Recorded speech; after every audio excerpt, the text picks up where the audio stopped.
नमस्कार, मैं राकेश मैथमेटिक्स से राकेश सर आपको इस चैनल पर हार्दिक स्वागत और अभिनंदन करता हूं। बच्चों, आप देख रहे हैं क्लास 10वीं एनसीईआरटी पाठ्यक्रम पर आधारित पाठ 2 पॉलिनोमियल बहुपद, है ना, जिसमें हम लोग परिचय से शुरू करते हैं और परिचय के करने के बाद हम लोग उदाहरण के प्रश्नों को भी करेंगे। तो पहला क्या है, पहले है ना, चैप्टर का नाम बच्चों क्या है, तो बहुपद है। तो बहुपद है तो इससे पहले जान लेते हैं कि बहुपद किसे कहते हैं, है ना। तो बहुपद किसे कहते हैं, आंसर है कि चर, चर, अचर, चर के गुणांक, घातांक के जोड़ घटाव या गुणज गुणन की क्रिया वाले बीजगणितीय व्यंजन को बहुपद कहते हैं बच्चों, है ना। तो बहुपद का उदाहरण आप देख सकते हैं, 2x² प्लस 4x प्लस 4 है, 2x² माइनस 3x माइनस 1 है। अगर हम बहुपद की घात की बात करें, है ना, जिसको बोलते हैं अंग्रेजी में डिग्री बोलते हैं बच्चों, क्या बोलते हैं, डिग्री, है ना। तो क्या है, तो चर x के बहुपद px में, चर x के बहुपद px में x की जो उच्चतम घात होगी, उच्चतम उच्चतम घात जिसको बोलते हैं पावर, है ना, पावर जो होता है बहुपद की घात का, बहुपद की घात कहलाता है। जैसे बच्चे कुछ उदाहरण है ना, 4x प्लस 2 में बहुपद की घात कितना होगा, 1 होगा, क्योंकि x का पावर बच्चों कितना है, तो 1 है ना। तो सबसे अधिक पावर जिसका होता है वही बहुपद की घात होता है। तो 2y² माइनस 3y प्लस 4 में बहुपद की घात 2 है। क्यों 2 है, क्योंकि देख रहे हैं यहाँ पढ़िए जरा, है ना, चर x के बहुपद, चर x के बहुपद, चर को आपको देखना है ना। तो यहाँ हम देख रहे हैं कि y चर है इसमें, है ना, तो y चर के घात कितना है, 2 है, और इसमें y का पावर कितना है, तो 1 है। तो अब इन दोनों में कहा जाए तो बड़ा कौन है, तो बड़ा इसी का 2 है ना, तो इसीलिए बहुपद की घात बच्चों कितना हो जाएगा, 2 हो जाएगा।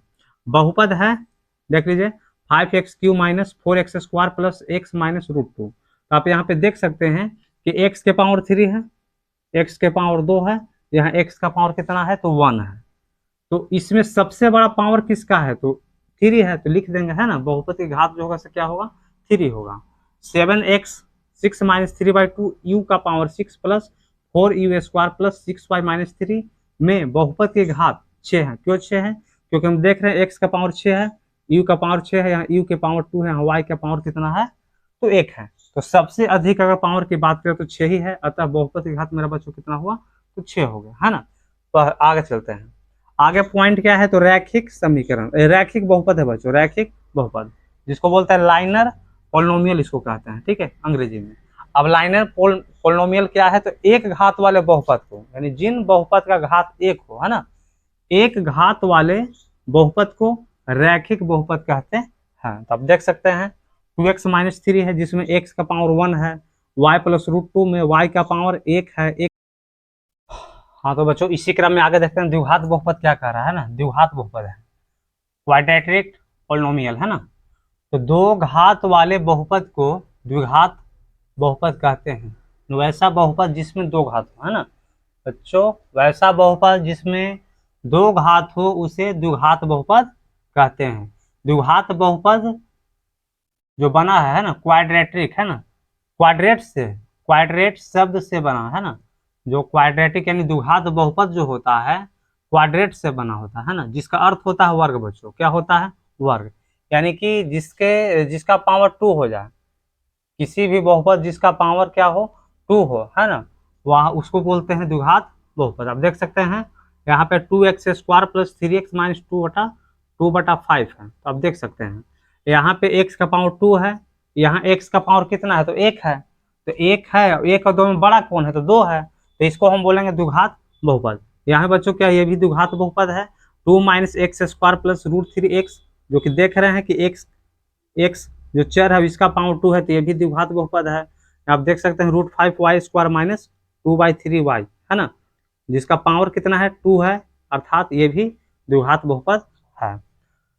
एक बात और, द्विघात बहुपद के बनावट जिसको बच्चों बोलते हैं व्यापक रूप, जो व्यापक रूप जो होता है वो एक x² plus bx plus c के रूप में होता है ना, x² plus bx plus c के रूप में होता है, जहाँ abc जो होती है, abc वास्तविक संख्या होती है और एक कभी भी 0 के बराबर नहीं हो सकता बच्चों, है ना, एक कभी भी 0 का बराबर नहीं हो सकता। क्यों नहीं हो सकता है, जरा देखिए, है ना, क्योंकि अगर जैसे ही अगर a के जगह पे हम 0 यहाँ रख देते हैं बच्चों, है ना, अगर यहाँ पे 0 हम रखते हैं तो 0 में अगर हम x² से गुना करेंगे तो कितना हो जाएगा, 0, तो 0 हो जाएगा, और 0 प्लस bx, तो bx प्लस c, तो जैसे यहाँ पे जीरो रखेंगे तो इसका मान जीरो हो जाएगा, ये हो गया बी एक्स प्लस सी, यानी कि एक चर का है ना, एक चर है ना, इसको रैखिक बहुपद इसको बोलेंगे, क्योंकि यहाँ पे एक घात का बहुपद यहाँ पे बन जाएगा है ना।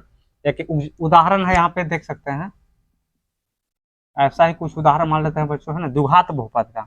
जैसे मान लेते हैं कि 5x² है प्लस 3x है प्लस 9 है। अब यहाँ क्या बोल रहा है कि द्विघात बहुपद है, तो एबीसी क्या है, एक वास्तविक संख्या है, और वास्तविक संख्या देख सकते हैं ए बी, अभी आपको क्या सी है, तो ए ही, ए और बी और सी जो है ना, इसी को कहते हैं वास्तविक संख्या। तो यहाँ पे ए का मान कितना हो जाएगा बच्चों, 5 हो जाएगा, बी का मान क्या होगा, 3 होगा, और सी का मान जो होगा कितना होगा, 9 होगा। तो ये आपको द्विघात बहुपद का उदाहरण था है ना। इसी क्रम में एक और बात नोट में करके लिखना है आपको है ना, नोट में, कि द्विघात बहुपद के अधिकतम, द्विघात बहुपद के अधिकतम दो शून्यक होते हैं बच्चों है ना, दो शून्यक होते हैं, आपको याद होना चाहिए है ना। द्विघात जो बहुपद है, द्विघात बहुपद के अधिकतम कितने शून्यक होते हैं, तो दो शून्यक होते हैं। कौन कौन, अल्फा, आपको ये हुआ बीटा, इसको बोलते हैं बच्चों अल्फा है ना, लिख देते हैं हिंदी में भी अल्फा, ये आपको क्या हुआ, ये आपको बीटा हुआ। और बच्चों अल्फा बीटा की बात कहा जाए तो ये आपको यूनानी भाषा है, याद रखिएगा है ना। कौन सी भाषा है, तो आपको ये यूनानी भाषा से लिया गया है अल्फा और बीटा को। चलिए आगे चलते हैं। तो द्विघात बहुपद से संबंधित कुछ सूत्र है ना, द्विघात बहुपद से संबंधित सूत्र जो कि आपको याद होने चाहिए है ना। यदि दो शून्यक अल्फा और बीटा, अब तुरंत आपको बता दिए कि अल्फा और बीटा है ना, अगर द्विघात बहुपद है तो द्विघात बहुपद के अधिकतम बच्चों जो शून्यक होते हैं, दो शून्यक हो सकते हैं अधिकतम। कौन कौन, तो अल्फा और क्या, बीटा, जो कि अल्फा और बीटा जो यूनानी भाषा से लिया गया आपको है ना। कहाँ से, तो यूनानी भाषा से लिया गया बच्चों। सूत्र है शून्यक का योग, शून्यक का योग, अगर संकेत की बात करें तो अल्फा और बीटा, तो शून्यक, पहला शून्यक अल्फा है, अगर दूसरा शून्यक बीटा है, तो उनका योग जो निकालेंगे वो सूत्र जो है -b/a के द्वारा हम ज्ञात करेंगे। चलिए ठीक है। चलिए शून्यक का गुणनफल जो होता है, यानी संकेत जो हुआ अल्फा और क्या, बीटा, और ये दोनों का गुणनफल अर्थात गुना करेंगे, इसका सूत्र होता है c/a है ना। एक द्विघात बहुपद का सूत्र होता है बच्चों है ना, x² माइनस शून्य का योग x प्लस शून्य का गुणनफल होता है। या इसको इस रूप में भी याद कर सकते हैं, x² माइनस माइनस शून्य का योग, तो शून्य का योग का संकेत क्या होता है, तो अल्फा प्लस बीटा होता है, इंटू x हो गया, प्लस है तो प्लस कर दिए, और शून्य का जो बच्चों गुणनफल होता है ना, और गुणनफल का संकेत जो होता है अल्फा और बीटा होता है। तो एक हाथ क्वेश्चन इससे बनाते हैं।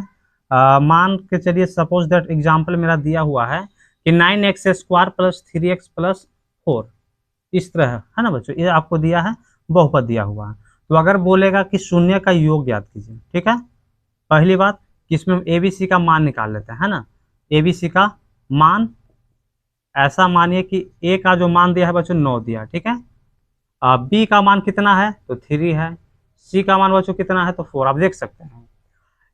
दूसरी बात यह भी आपको याद रखना हो कि x² के बगल में जो होगा ए होगा है ना, x² के जो बगल में होता है, x² जिसके साथ गुना होता है ना, वो आपको ए होता है, x की जिसके साथ गुना होता है वो बी होता है, और सी जो बच्चों अकेला रहे है ना, वो आपका क्या होता है, सी होता है। आप देख सकते हैं जो कि लिखा भी दिए थे कि एबीसी एक वास्तविक संख्या होती है, क्या होती है बच्चों, वास्तविक संख्या होती है। तो 9x² में आप देख सकते हैं इसमें संख्या कौन है, तो a का मान 9 हुआ है ना, b का मान क्या है, 3 है, c का मान बच्चों कितना है, 4 है। अगर हमें पूछेगा शून्य का योग ज्ञात करने के लिए, तो सूत्र आप देख रहे हैं शून्य का योग, चले यहाँ पे निकाल रहे हैं हाँ। अगर शून्य का योग की बात करें, शून्य का योग बच्चों है ना, शून्य का योग जिसका संकेत होता है अल्फा प्लस क्या, बीटा होता है ना। चलिए सूत्र आप देख सकते हैं क्या होता है बच्चों, -b/a, -b/a, माइनस है तो माइनस कर दिए, बी का मान देखिए बताइए क्या है, तो बी का मान आप देख सकते हैं कि 3 है, बी का मान आप देख सकते हैं, बी का मान कितना है, 3 है, तो 3 कर दिए है ना। चलिए ए का मान बच्चों कितना है, तो ए का मान आप देख सकते हैं कि 9 है, ठीक है। चलिए क्या बच्चों 3 से 9 कटेगा, तो बिल्कुल कट जाएगा, 309 जो कटेगा से 3 बार में कटेगा, है कि नहीं, बात सही है कि नहीं।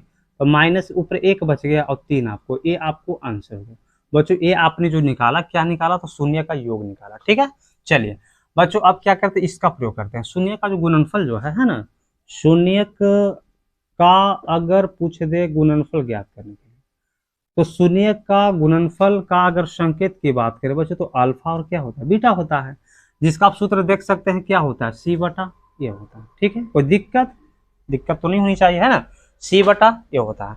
आप देख सकते हैं सी का मान बच्चों कितना है, तो 4 है, तो यहाँ पे हम क्या करते हैं, हम 4 लिख दिए, और ए का मान आप देखिए तो कितना है, तो 9।